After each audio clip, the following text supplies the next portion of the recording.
오늘은 정말 특별한 이야기를 나누고 싶습니다. 기도에 즉시 응답을 받는 사람들이 있는데요. 과연 그들의 비밀은 무엇일까요? 많은 분들이 궁금해하시는 이 질문에 대해 오랜 관찰과 성경 연구를 통해 발견한 놀라운 공통점들을 함께 나누어 드리겠습니다.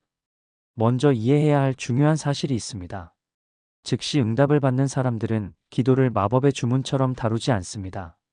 대신 그들은 기도를 통치의 언어로 다룹니다. 핵심은 특별한 기술이나 비법이 아니라 5가지 축을 동시에 작동시키는 것입니다. 정렬, 정결, 즉시성, 평강의 판결, 그리고 사랑의 방향이라는 5가지 말이에요. 첫 번째 공통점은 정렬의 사람들입니다. 이런 분들을 보면 마태복음 6장 33절에 먼저 그의 나라와 그의 의를 구하라는 말씀을 실제 삶으로 증명합니다.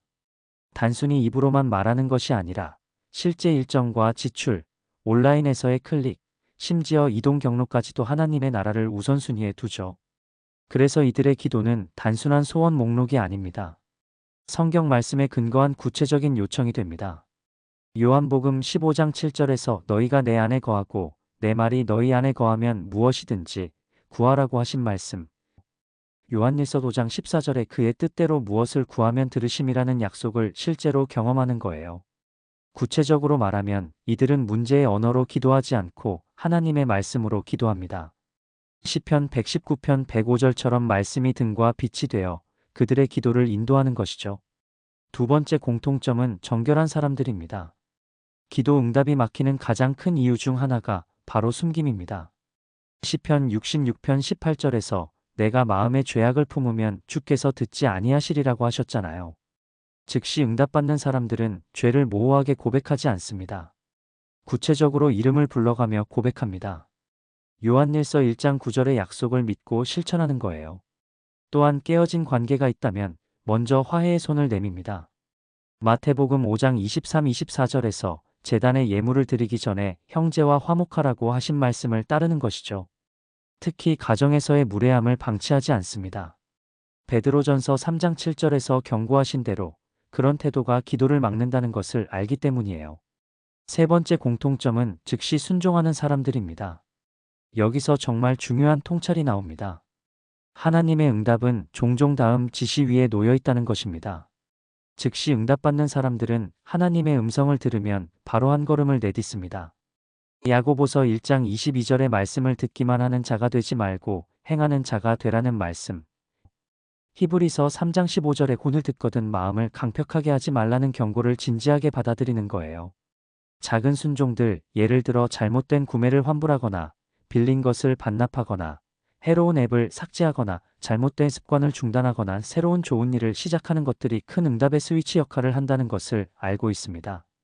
네 번째 공통점은 평강의 판결과 믿음의 선포를 결합하는 사람들입니다. 하나님은 혼란의 하나님이 아니시라고 고린도전서 14장 33절에서 말씀하셨습니다. 그분의 평강은 우리 마음을 마치 심판석처럼 다스린다고 골로새서 3장 15절에서 하셨고요. 이런 분들은 감정을 분별할 줄 압니다.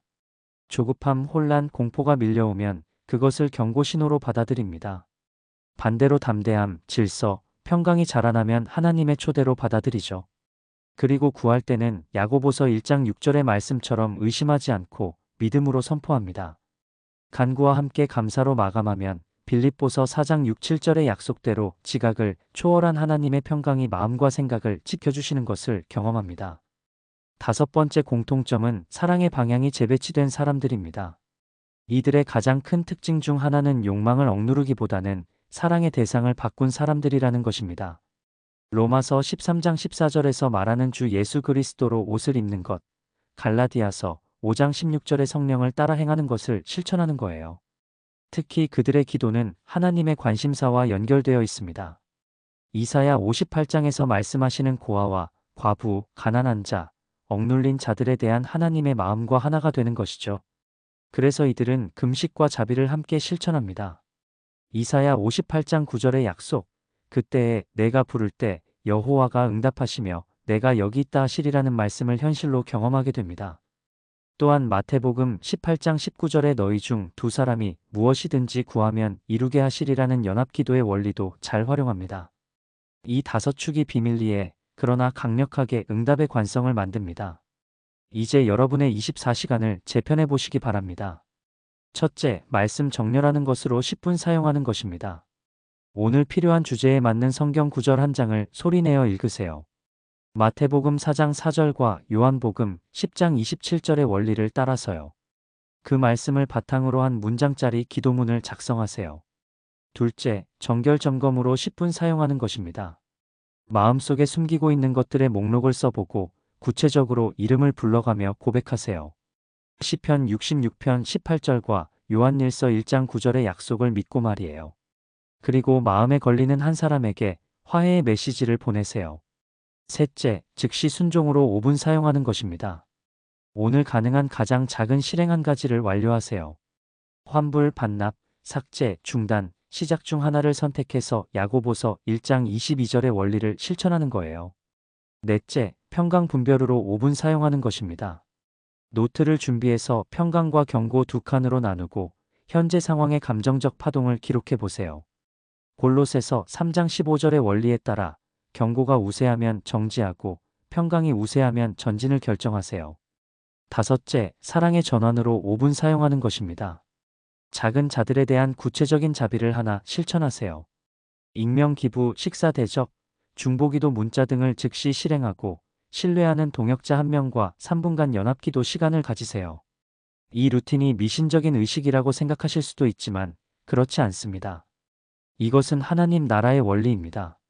하늘의 법칙은 우리의 감정이 아니라 정렬, 정결, 즉시성, 평강, 사랑에 반응하신다는 것이 성경의 일관된 가르침이에요.